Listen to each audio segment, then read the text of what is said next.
The sun hung high over the dusty plains when Henry McCarty rode into the sleepy town of Dry Creek, looking for a fresh horse and a simple deal.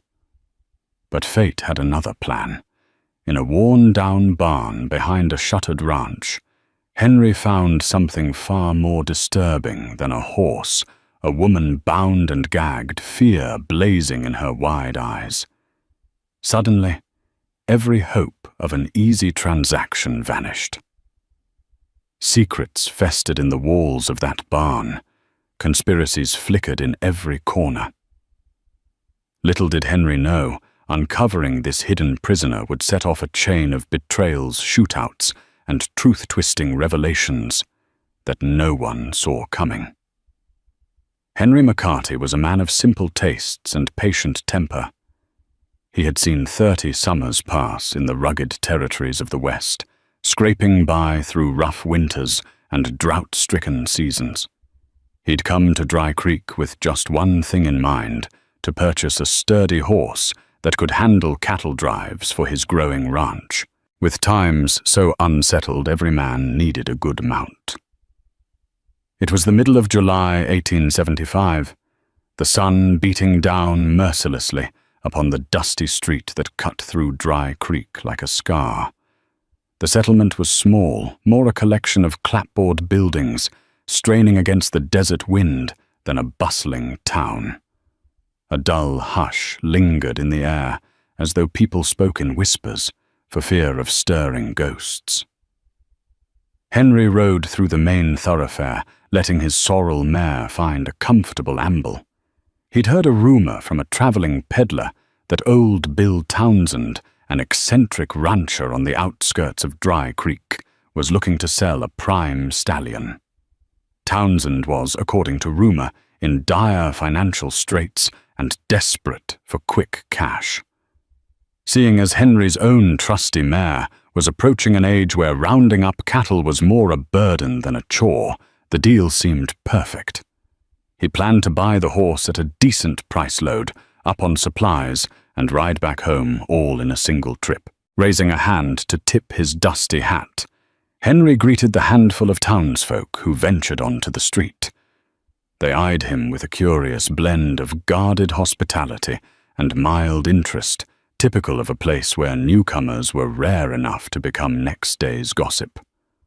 Old windows rattled in the wind, wooden planks on porches creaked, and tumbleweeds occasionally danced in the distance.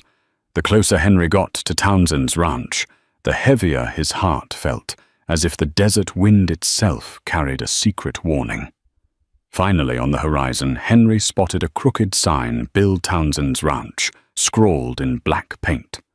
A dilapidated archway led to a homestead that looked part ghost town, part farmland. The yard was in disarray. Broken tools scattered among tall weeds, fencing with missing planks, and an unsettling silence to greet Henry. Where was Bill Townsend? Where were the ranch hands? Henry gently swung down from his horse, loosely tethering the reins to a fence post. He called out, voice echoing faintly in the stillness. "Townsend. Bill Townsend. You around?" The only reply was the distant cawing of a crow, perched on the roof of a small barn. Henry rubbed his neck uneasy. The peddler had sworn Townsend was in need of buyers. Why was no one here? A subtle feeling of apprehension pooled in Henry's gut. Inside the barn, something moved, a soft shuffle, or maybe a faint rustle of straw. Curiosity and caution took hold. Creaking the barn door open, Henry stepped inside, letting his eyes adjust to the dim light. It smelled of hay and something acrid. He called once more, voice subdued in the gloom, and that was when he heard it again, a muffled sound, high-pitched, panicked. In the barn stall at the far end, Henry saw something out of place, a pair of boots sticking out from a mound of straw. Confusion turned to alarm. He hurried over, pulse racing. As he pulled back the straw, a horrifying sight greeted him. A young woman, wrists tied and mouth gagged with a piece of dirty cloth, eyes brimming with terror. She had a bruise on her temple, her dress torn at the hem. Henry nearly reeled back. He'd heard stories about kidnappings out in these lawless lands, but never had he imagined stumbling upon such a scene. The woman struggled, her breath ragged. Without another moment's hesitation, Henry knelt and carefully removed her gag. She coughed, sobs tangled in her throat, and forced out a single trembling word. "Help!" Gently, Henry took out his hunting knife and sawed through the rope binding her wrists. They were raw, bruised from the struggle. As soon as her hands were free, she clung to him, burying her face against his dusty shirt. He felt her whole body shaking. "It's okay," he murmured. "I've got at you." "Who did this? What's your name?" She struggled to speak, voice scratchy. "Emily. Emily Carter, from down south in El Paso." Each breath she took came in shallow rasps. They brought me here." Henry's mind spun. Why was Bill Townsend's barn hiding a kidnapped young woman? Where was Bill himself? Emily tried to stand, but her legs wobbled beneath her. Henry steadied her, scanning the barn. No one else was around, but it seemed obvious someone might come back any moment. "Emily, let's get you out of here," Henry said quietly, yet firmly. He checked the door, ears attuned to the silence outside. "We need to find the sheriff." And suddenly, a figure appeared in the barn doorway, silhouette sharp against the sun. Henry's mouth went dry. Whoever it was blocked his exit. A rifle cradled in rough hands. Heart hammering. Henry locked eyes with a ranch hand. He faintly recognized Tom Hatcher, one of Bill Townsend's men. Tom was a surly sort, rumored to have a violent streak, but Henry had always brushed off the gossip as local rumor. Tom's lips curled in a sneer voice, rough as a gravel road. "You meddling son of a... You shouldn't have come here." He raised the rifle. Henry jerked Emily behind him. Instinct told him to fight, but with her safety at stake, he had no illusions about going for his sidearm first. His left hand was near the hilt of his revolver, but Tom already had the advantage finger twitching on the trigger. "Easy," Henry said, voice calm as he could muster. "No need to get rash. The lady's hurt. She needs a doctor." Tom spat on the floor. "Ain't no doc for the likes of her. She's already been sold." He gave a twisted grin. "Townsend said we got a buyer. No sense in you meddling around.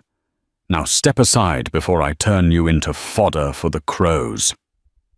Hearing that vile statement, Henry realized the gravity of the situation.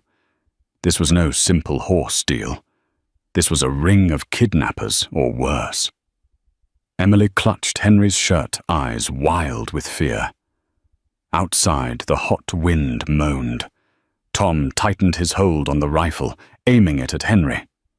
A standoff loomed. Henry's mind raced, searching for any advantage. Straw crunched under his boots as he shifted his stance. He glanced once to the side, noticing a pitchfork leaning against a stall. No time. If Tom fired, Henry might not survive. Emily certainly wouldn't. Then a voice from behind, Tom Hatcher, "Bill," says. Another man stepped in. Instantly, Henry dove for the pitchfork, sweeping it up in both hands. Tom's gun blasted buckshot, tearing into the wooden beam behind Henry, spraying splinters everywhere. Henry jammed the pitchfork forward, catching Tom in the shoulder. He howled in pain, rifle dropping as he stumbled back. The second man cursed and lunged forward. Emily screamed. Henry did the only thing he could. He grabbed Emily's arm and dashed for the barn's side door. It was unbolted, a stroke of luck or the grace of Providence. Bullets pinged around them. Henry flung the door open, sunlight blinding them for half a second. Then they were out racing across the yard, adrenaline hammering in their veins. Henry's mare was tethered to the fence, skittish from the gunshots, but still waiting. Wasting no time, Henry lifted Emily onto the saddle. She teetered, exhausted, but he steadied her. "Hold tight," he urged. Swinging up behind her, he fumbled for the reins, spurring his horse into a gallop. Another shot whizzed by, missing by inches. A plume of dust rose as they thundered away from Townsend's ranch, hearts pounding in unison. They fled south, away from the main town. Henry wanted to put distance between them and the kidnappers, but he also needed to reach Sheriff Beckett. Problem was, Henry had no idea how many men Townsend had or where they might be waiting. Emily clung to him, trembling. He felt her desperation in every breath. Within minutes, the ranch disappeared behind them, swallowed by the mirage of the desert heat. The wind whipped Henry's sweat-soaked hair eyes, scanning the horizon. He angled toward a shallow ravine where a trickle of water formed a dusty creek. There he slowed the mare, letting her drink. Emily nearly collapsed off the horse, and Henry had to help her to the ground. His chest heaved. The surge of adrenaline began to subside, leaving behind a jolting aftershock of fear and confusion. Emily sank onto a rock, trying to steady her breathing. "Thank you," she managed. I didn't know if I'd ever see daylight again." Henry knelt beside her. "It's okay now, but I need answers. Why were you there? What in the hell is going on?" She winced, rubbing her wrists. "I was taken by men who worked for Bill Townsend.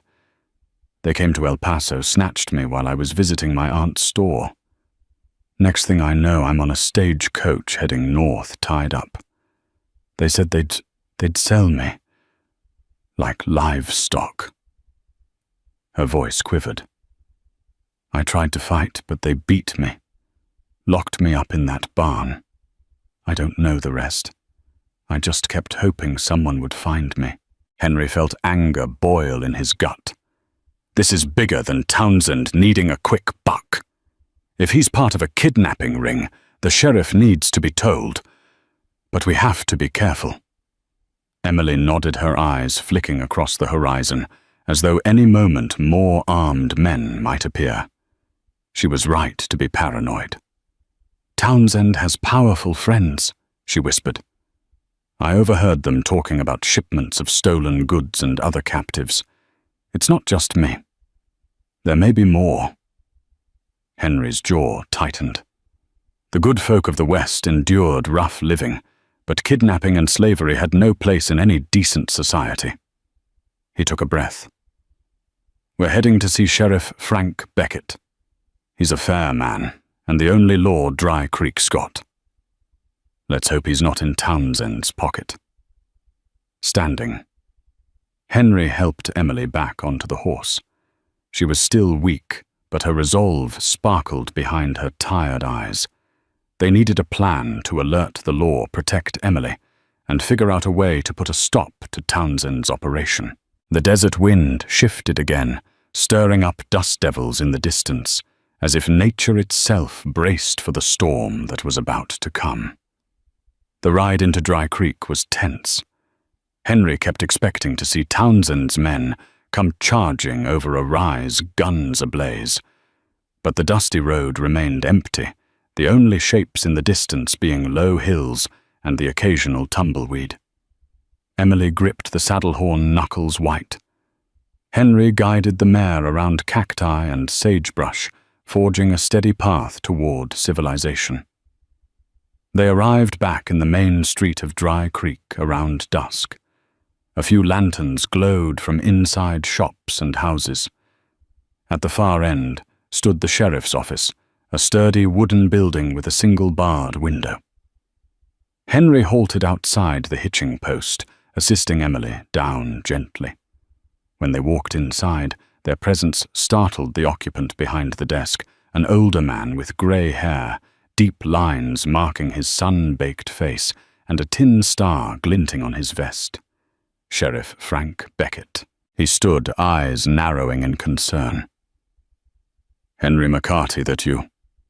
And who's this young lady?" He reached for a kerosene lamp, illuminating the small office. A large ledger lay open on the desk, but Beckett's attention was fully on them. Henry wasted no time. "Sheriff, we've got a trouble. This is Emily Carter. I found her tied up in Bill Townsend's barn. She says she was kidnapped. If Beckett was surprised, he hid it well." He tipped his head at Emily, sympathy clouding his brown eyes. "Good Lord. Miss, come have a seat." He offered his own chair and poured a cup of water from a jug. "Steady now, ma'am. You're safe here." Emily sipped the water gratefully, her voice still shaking when she began recounting her story. Beckett listened intently occasionally, scribbling notes. Henry paced the length of the small office, every nerve on edge. When Emily finished, Beckett let out a long, weary sigh. "This is ugly business," he said. "Townsend's always been a shady character, but kidnapping? That's a new low." He eyed Henry. "You say you were there to buy a horse?" Henry nodded. "That's right. A traveling peddler told me Townsend was selling. I showed up, found the barn empty except for Emily. Townsend's man tried to kill us. I fought him off, then we ran." Beckett rubbed his chin, thoughts churning. "Bill Townsend's got influence and enough money to hire men who'll do his dirty work. If what Miss Carter here says is true, he's part of a trafficking ring. We'll need proof. The word of an out-of-towner and Henry's testimony won't be enough in front of a judge, especially if Townsend denies it." Emily's eyes shone with tears. "But there might be more prisoners. We have to do something. If we don't act fast, they could be moved. Or worse." The sheriff nodded. "You're right, ma'am. Henry, you say there were at least 2 men there, possibly more. We're talking about a small militia if Townsend calls in help." He paused, taking a deep breath. "I'll round up a posse, but we need a plan. Storming Townsend's place might lead to a bloodbath. We also can't tip our hand too soon." Henry spoke up. "Is there anyone in town we can trust to help folks who aren't afraid to stand up to Townsend?" Henry knew too well that in these frontier territories, justice often walked a thin line. A strong, well-armed group of men on the other side could dissuade even the righteous from stepping forward. Beckett stared at the near-empty gun rack in the corner of his office, 2 rifles, a shotgun, and a scatter of bullets. "I can deputize a few reliable men. Maybe Roy Jenkins from the saloon, Manny Thompson from the livery stable, and old Gideon Walters. But that's only 4 of us. Townsend might have double that number."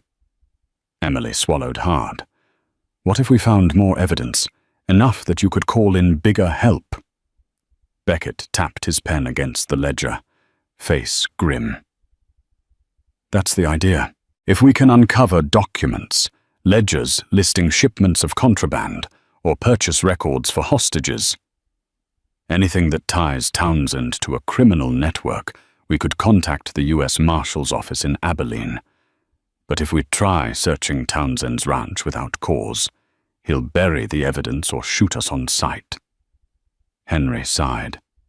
"We need a way inside. Discreetly." Emily's voice trembled, but carried determination. "I'll do it. If you can slip me in at night. I remember seeing a locked room near the barn. The men often went in there with papers." Henry and Beckett exchanged worried glances. The risk was enormous. Emily had barely escaped with her life, and now she was suggesting she go back into the lion's den. Henry felt a protective surge. "That's too dangerous. They'll be looking for you." But she shook her head. I know Townsend's men. I overheard their talk. If it means saving others, I'm willing to do it." Beckett exhaled slowly, glancing at Henry. "I'd rather we not risk you, Miss Carter, but maybe we can use your knowledge of the layout. Henry, you have a decent knack for stealth. I recall you were once a scout for a cavalry unit." Henry nodded. Memories of nights spent patrolling the Rio Grande flashing in his mind. "I can move quietly. We slip in search for evidence and slip out. Then you call in the marshals." Beckett looked at Emily. "You'll guide him from memory, but I won't have you in harm's way." He studied the lamp's flame. "We do this after midnight, quietly. I'll have Roy, Manny, and Gideon stand by in case trouble starts. We can't storm the place, but we can be ready to lend firepower if needed." Henry placed a gentle hand on Emily's shoulder. "We'll do it right. You've been through enough. Let's get you a safe place to rest first." Beckett motioned toward a back room. "There's a cot in the holding cell, old, but it's clean. Safer than any hotel in town right now. Lock the door behind you from the inside. Henry, you can bunk in the spare bed upstairs if you want." The sheriff's gaze hardened. "We move in the shadows tonight, and if Townsend tries anything, we'll be ready." They had a plan, albeit a desperate one. The Wild West was never known for gentle justice, but for Emily's sake, and for any others roped into Townsend's vile business, they had to see it through. Outside, the last rays of sunlight were swallowed by the horizon, as if the desert itself recognized that the night to come would be fraught with danger. Midnight crept over Dry Creek shadows, stretching across the dusty streets. The saloon had closed, the few patrons drifting home. Lamps in the boarding house flickered out one by one. At the sheriff's office, 4 men and 1 determined woman gathered in tense preparation. Beckett gave Henry a final once-over, ensuring his rifle was loaded, revolver holstered, and a small lantern at his side. Manny Thompson and Gideon Walters, newly deputized, stood guard outside with shotguns at the ready, prepared to watch the street for any suspicious movement. Roy Jenkins, a wiry man with quick eyes, waited behind the jailhouse with extra ammunition. Emily, wearing borrowed trousers and a sturdy shirt, sat across the room, biting her lip with worry. Henry knelt beside her. "We'll be in and out before they know it. If Townsend's men spot me, I'll lead them away from your position. You find the papers or any sign of those other captives, then we all get out. Remember to keep your head down." Emily nodded, determination shining in her eyes, though her hands trembled. "I won't fail." They set out quietly, leading their horses through the back alley to avoid the main street. The moon was a slender crescent, offering scant light. Clouds drifted overhead, casting fleeting shadows on the desert landscape. The journey to Townsend's ranch took under an hour, but it felt like a lifetime. Every snap of a twig, every distant coyote howl, set nerves on edge. Finally, they reached a low ridge overlooking Townsend's property. By lantern light, they could see flickers from within the main house. Lanterns glowed in a couple of windows, but the barn area was dark. A pair of patrols walked the perimeter, 2 men with rifles slung over their shoulders. Henry recognized Tom Hatcher's lanky form from earlier, arm wrapped in a bandage. The pitchfork wound Henry had inflicted was clearly still bothering him. Beckett stayed behind with Roy on the ridge rifles at the ready. Their job provide covering fire if things went south. Henry and Emily crept down the slope, hearts pounding in their chests. They skirted behind a corral fence, hoisting themselves over the slats as silently as possible. The dryness of the West meant everything squeaked from saddles to wooden boards, so they moved with painstaking care. At the barn door they paused, listening for any sound within. Henry tried the latch. It wasn't locked. Emily took a shaky breath, nodding that they should proceed. Inside the barn was ghostly in the dimness. Moonlight filtered through cracks in the walls. The overwhelming smell of hay had become a haunting memory for Emily. Henry pointed at the far corner, the place she'd indicated earlier, a small side room Townsend's men frequented. They tiptoed across the straw-covered floor, mindful of every step. Emily found the door locked. She crouched, rummaging in her borrowed belt for a small hairpin. Henry's brows arched. Apparently she had a hidden skill for picking locks. Her hands were unsteady, but after a moment's fumbling, they heard a click. The door swung open, revealing a cramped space with a wooden desk piled with ledgers, a single lantern unlit. Emily stifled a gasp. She recognized the ledger Townsend's men had consulted. Henry drew a match from his pocket, lighting the lantern just enough to see. Emily rifled through the papers, scanning them quickly. Her face paled. "Look at this," she whispered, handing a ledger to Henry. In scrawled handwriting were lists of names, locations, and figures that looked suspiciously like sale prices. A pounding sense of urgency filled the air. This was the damning evidence they needed: paper trails of trafficked individuals, shipments of stolen goods, dates and times. Henry grabbed several ledgers and stuffed them into a satchel. They'd just have to hope the marshals could make sense of it. Emily's eyes flicked across a page. "They mention Wyatt Earp in passing," she muttered. Townsend was worried Wyatt Earp's presence in Dodge City might disrupt the trade route. "This is bigger than we thought." Henry's gut twisted. Wyatt Earp was a well-known lawman in parts of Kansas. The fact Townsend's operation extended that far suggested a massive criminal network. The mere mention of Earp's name in these records gave them a tangible connection to real law enforcement territories. "We have to get this to Beckett," Henry said, blowing out the lantern. They'd done what they came for, but the job wasn't done. "We need to look for others," Emily insisted. "I can't leave if there are more prisoners. They keep them in stalls or that locked cellar near the ranch house. I overheard them mention." Before Henry could protest, footsteps scuffled outside the barn door, accompanied by a low drawl. "Check inside," a voice said. Saw movement. They froze. Two silhouettes appeared in the crack beneath the door. Henry pressed against the wall. Emily beside him, hearts hammering. The door creaked open. A lantern flame lit the threshold, revealing a rugged man in a tattered vest pistol at the ready. Behind him stood Tom Hatcher rifle tucked under his arm, face pinched in Heijun. The man with the lantern took a few steps in scanning the barn. "Ain't no horse stirrin'," he muttered. Hatcher hissed. "I'm telling you I heard something. That worthless rancher Henry was snooping around earlier. Could be he came back." Henry exchanged a glance with Emily, silently urging her to stay behind him. The men advanced further. The narrow side room was close enough that if either of them so much as peered to the left, they'd see Henry and Emily. Henry slowly drew his revolver, mind racing. If he shot now, the noise would bring the whole ranch down on them. Suddenly, one of the men's boots kicked a stray piece of metal on the ground, sending a sharp clang echoing.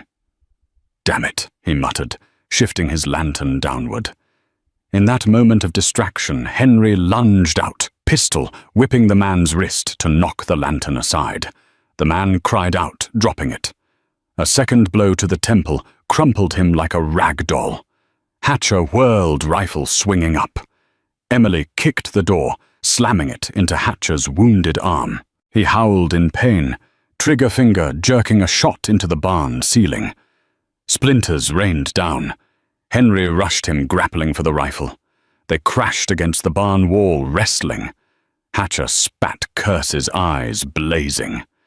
Emily scrambled out of their way. With a final wrench, Henry ripped the rifle from Hatcher's grasp and slammed the stock into his jaw. Hatcher collapsed unconscious, panting. Henry grabbed Emily's hand. "We have to move. That shot's going to bring the whole place here." They darted outside, scanning for more guards. Shouts erupted from the main house. Lanterns flared in windows. A group of men spilled onto the porch, guns glinting. With the ranch yard lit by moving lanterns, Henry pulled Emily into the shadow of a hay wagon. "That cellar you mentioned, where is it?" he whispered. She pointed toward the left side of the ranch house. A weather-beaten door was barely visible at ground level near some bushes.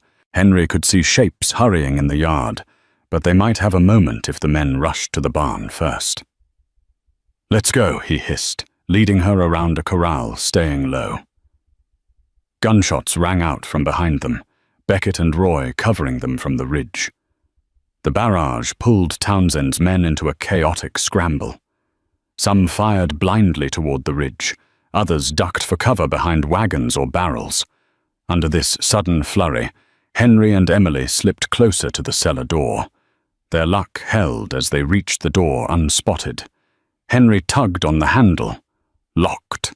He cursed under his breath. The door looked sturdy, the lock old but formidable. No time to pick it. He spotted a nearby shovel. With a swift strike, he pounded the lock. It gave way on the third hit. Emily helped pull the door open, a stale odor wafting up from below. Lantern light from the yard flickered through the open doorway, revealing a narrow staircase descending into darkness. Henry led the way, revolver held in front. Emily followed cautious. The air was damp, reeking of unwashed bodies. The faint whimper of voices drifted up from the gloom. At the bottom, Henry found a corridor lined with small makeshift cells. Wooden bars formed crude enclosures, inside which terrified faces peered out from the darkness. Men, women, some injured, some silent with shock. Henry's stomach twisted at the sight. Emily gasped, tears in her eyes. "Oh God," she whispered. A small lantern stood on a crate. Henry lit it, revealing the pitiful conditions more clearly. Shackles on ankles, bruised limbs, desperation etched into every sunken cheek. One older man spoke up, voice trembling with hope. "Please, help us." Emily rushed forward, pulling at the bars. "We're here to free you." She turned to Henry. "We need keys." Henry spotted a set of keys hanging on a nearby hook. Rushing over, he snagged them, fumbling with each lock. The prisoners cringed, as if expecting a blow, until they realized Henry was unlocking their cells. Emily soothed a woman who clutched a crying child, tears streaming down her face. The urgency pressed down on them. They had no time to lead all these people out quietly if Townsend's men discovered them. One by one, Henry freed them. A middle-aged man staggered forward, voice choked with emotion. "Thank you, friend. We owe you our lives." Upstairs, footsteps pounded overhead, muffled shouts echoing. Emily turned to Henry. "We can't take them all out the front. Townsend's men are everywhere." She looked around the cellar. "Is there another exit?" Henry noticed a small window high on the cellar wall, large enough for a grown person to squeeze through, maybe. "We can try there." Quietly, he whispered. Working quickly, they formed a plan. Each prisoner would climb on a crate, hoist themselves through the window, and slip out behind the house away from the main yard. Emily guided them one after another. Henry kept an ear tuned to the noise above. If Townsend or his men decided to check the cellar, they'd be trapped. He prayed Beckett's posse was still keeping them occupied with gunfire from the ridge. Just then a heavy tread sounded on the cellar stairs. Henry spun around, heart lurching. A big man with a mean scowl stood there, cocked revolver in hand. He froze, seeing Henry and the freed prisoners. What the Henry fired first, a single shot that sparked in the dank air. The bullet caught the man in the shoulder, spinning him back. His own gun went off, sending a slug ricocheting against the stone wall. The captives screamed, scrambling to press themselves into corners. Emily flattened against the wall, arms wrapped around a trembling woman. The man tumbled onto the stairs, groaning, his revolver clattering away. Henry rushed to kick it aside. "Stay down," he warned, pressing his boot on the wounded man's wrist. He glanced at Emily, panting. "Get them out. Now." With renewed urgency, Emily continued pushing prisoners through the window. The wounded guard hissed, "Townsend'll kill you for this. You and that meddling sheriff." Henry ignored him, focusing on the last group of captives.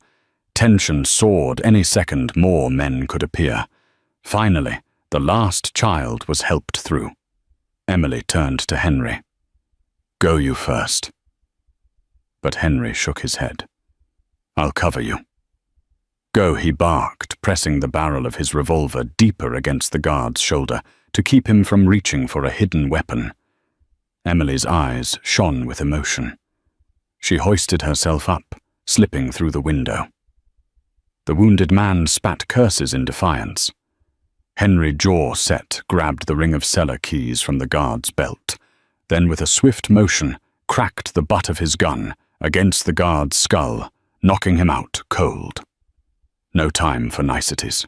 He extinguished the lantern to cloak the cellar in darkness, then climbed onto the crate. Adrenaline made his limbs tremble. It took all his strength to haul himself through the small opening.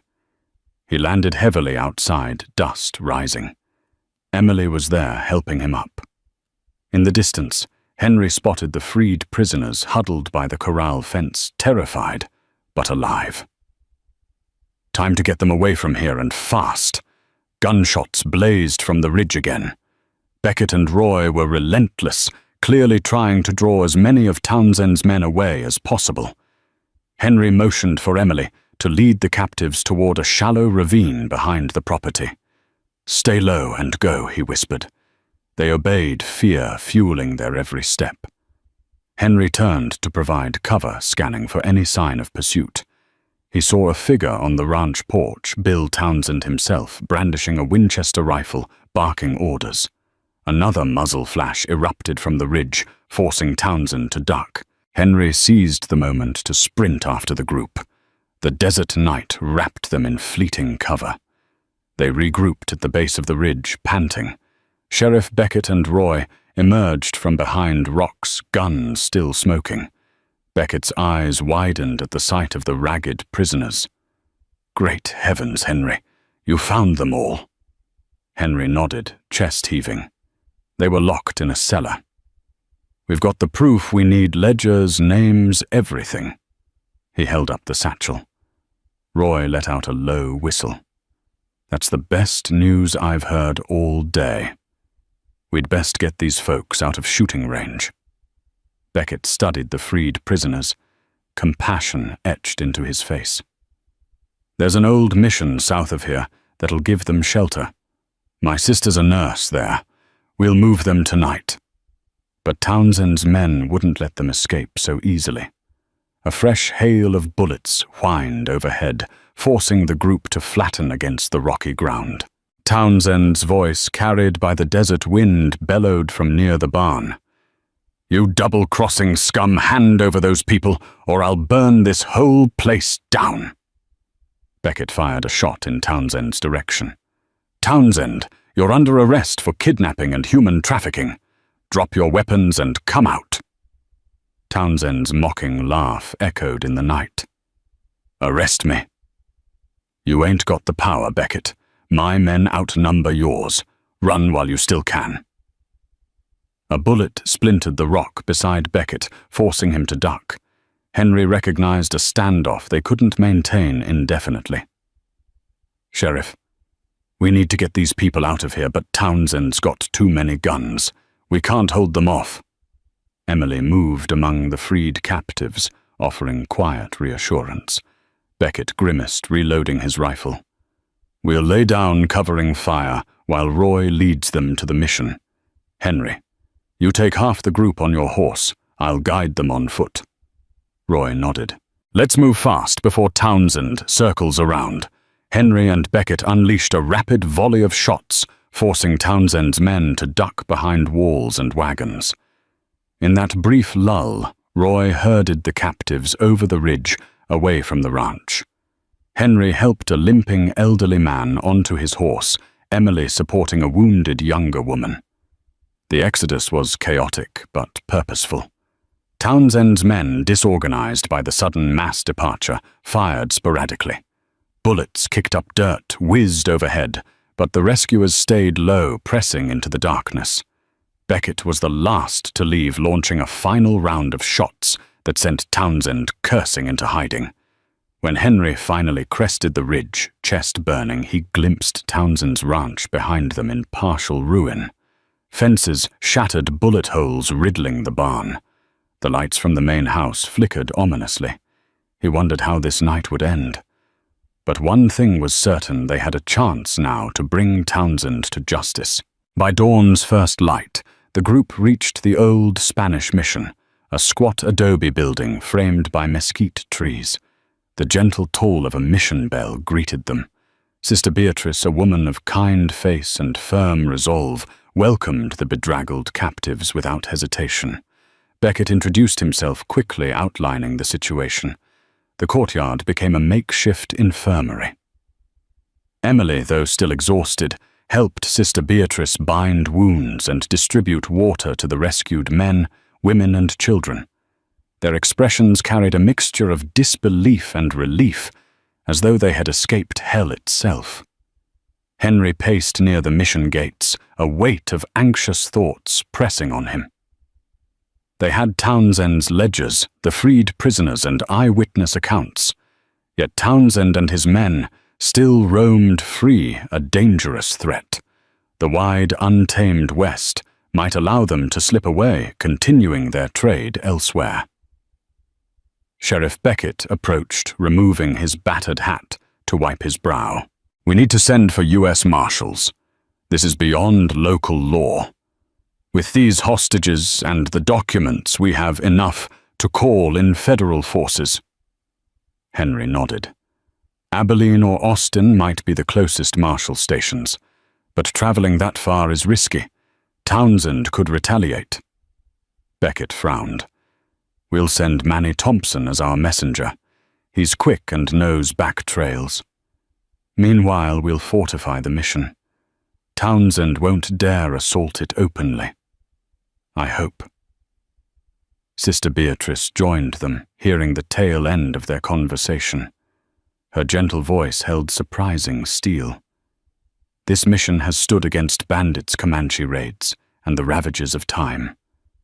We will stand again. I'll not turn away these souls in need. If the Lord wills it, we will endure. Henry felt a surge of gratitude. Thank you, sister. We'll do our best to keep Townsend's men off your doorstep. He glanced around at the exhausted captives. If the marshals come, we can hand over Townsend's ledgers and testimonies. He'll hang for sure. Beckett rested a hand on Henry's shoulder. You did good, Henry. Real good. But we're not finished yet. We must prepare for the worst.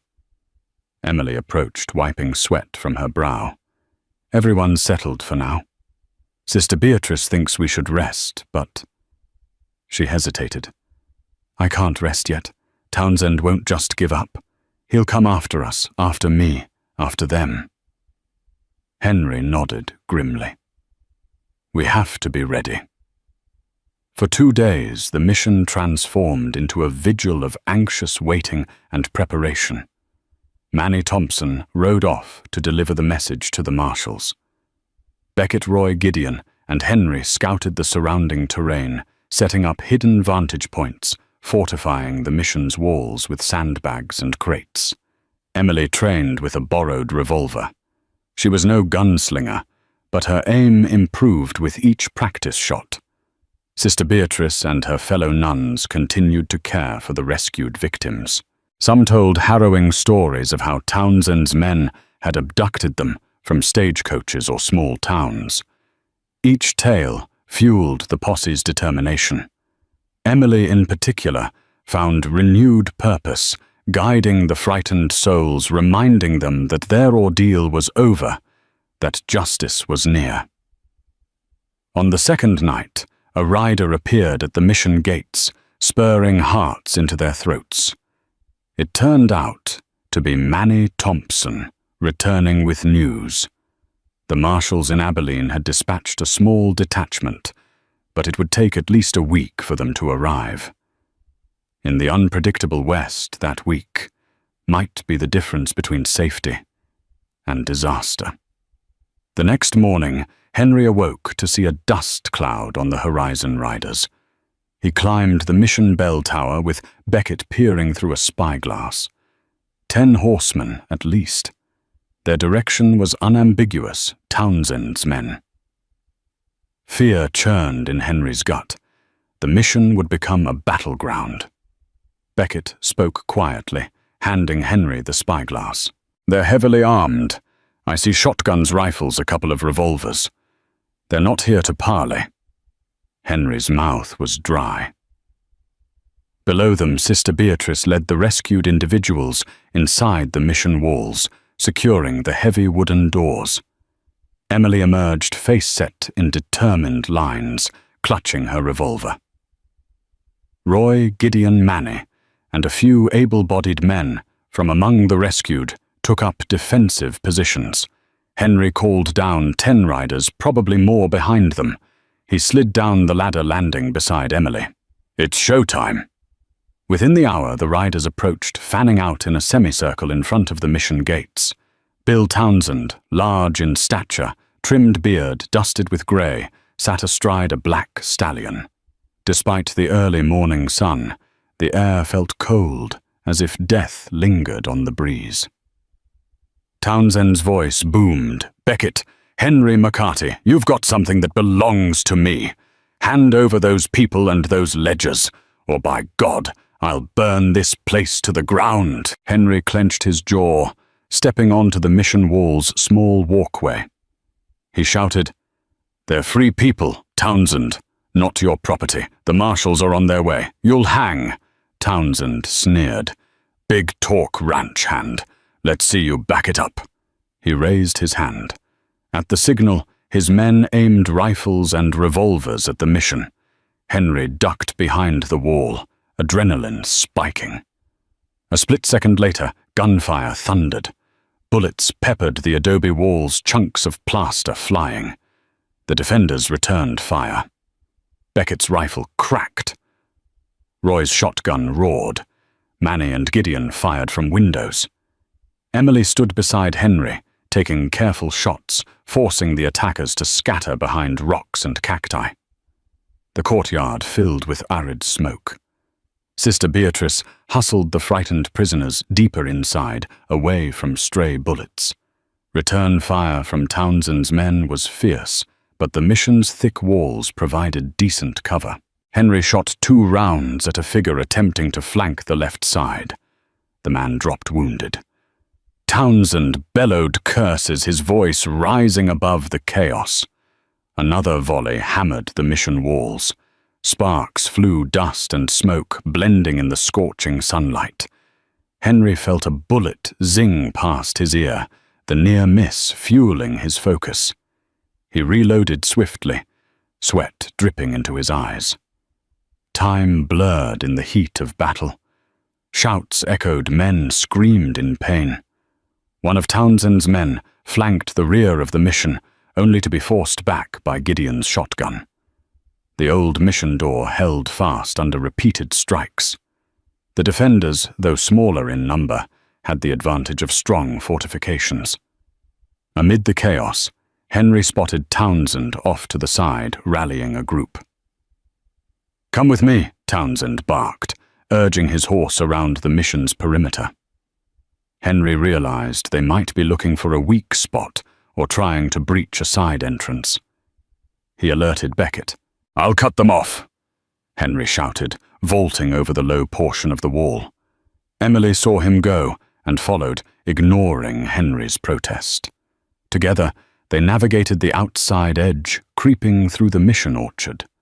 Townsend's small band halted near a back window, preparing dynamite. Henry's eyes went wide. If they blew a hole in the mission, the defenders inside would be done for. Henry aimed at the man handling the dynamite. A single well-placed shot ignited the stick prematurely in the man's hand, an explosion ripping the air. The shockwave knocked Townsend and his men to the ground, dust billowing. Henry and Emily dived behind a low adobe wall, ears ringing. When the dust settled, Townsend rose shakily, fury contorting his features. "Enough," Townsend roared, raising his rifle at Henry. Emily tried to shoot first, but her revolver clicked out of ammo. A moment's horror flashed in her eyes. Henry leapt forward, grappling Townsend's rifle muzzle skyward as it discharged. The two men stumbled in the swirling dust, each struggling for control. Emily scrambled to reload trembling fingers, fumbling bullets. Townsend, a large man, wrestled Henry to his knees, butt of the rifle slamming into Henry's ribs. Pain shot through Henry's body like buffet, but he clenched Townsend's wrists, preventing the muzzle from swinging back down. A savage headbutt from Townsend dazed Henry. He blinked vision swimming, but refused to let go. Townsend snarled, "You ruined me, you worthless rancher." Another blow hammered Henry's temple, sending stars dancing across his sight. A bullet whizzed by, courtesy of Emily's shaky aim.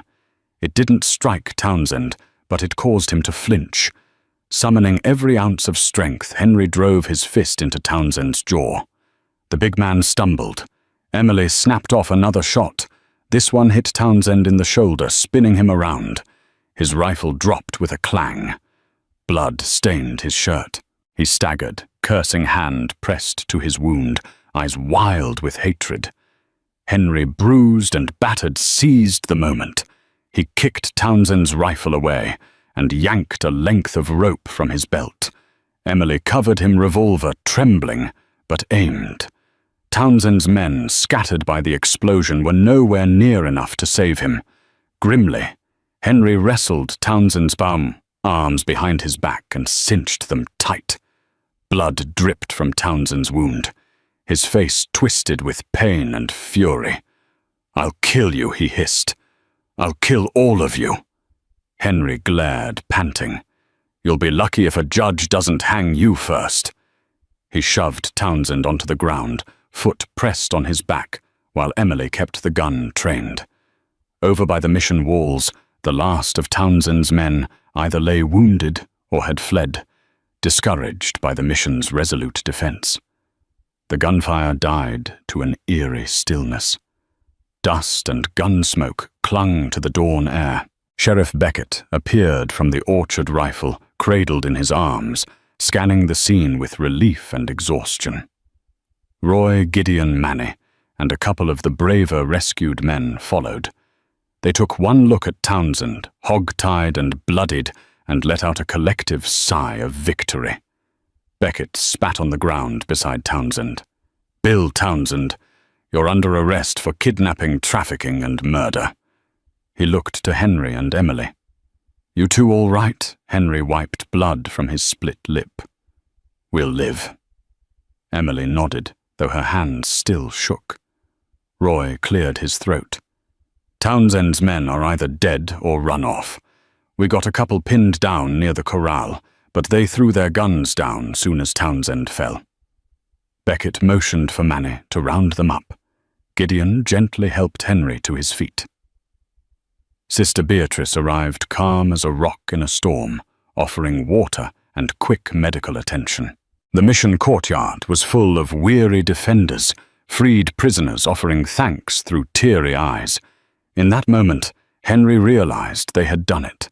They had not only saved Emily and the others, but dismantled a major kidnapping ring. A wave of relief and pride crashed over him, tempered by the sorrow of those who had lost so much. Still, the West seldom gave happy endings. But this one felt damn close. Over the next few days, the mission bustled with activity. The wounded were treated. The dead, both among Townsend's men and defenders, were respectfully buried.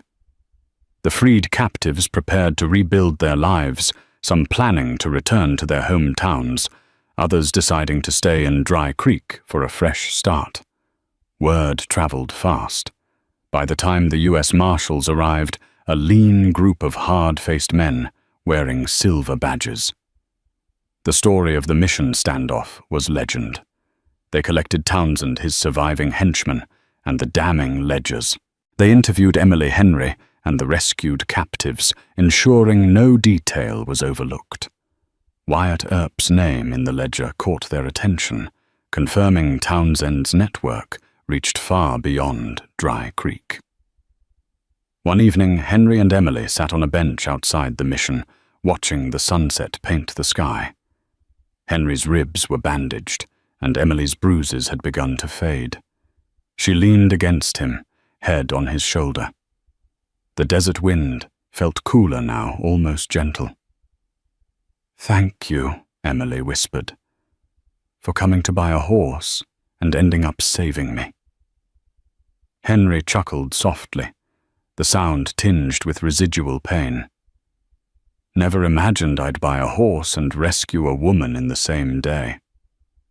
She smiled, eyes warm. "What will you do now?" He shrugged. "First see Townsend behind bars, then get back to my ranch and see to my own animals. I still need a horse that can handle a cattle drive." He paused. "You?" Emily stared at the horizon. "I thought I'd run back to El Paso. But part of me wants to see this through. Make sure everyone Townsend hurt can start anew." Her hand found Henry's fingers, entwining. "I might stay around Dry Creek for a while." A comfortable silence settled.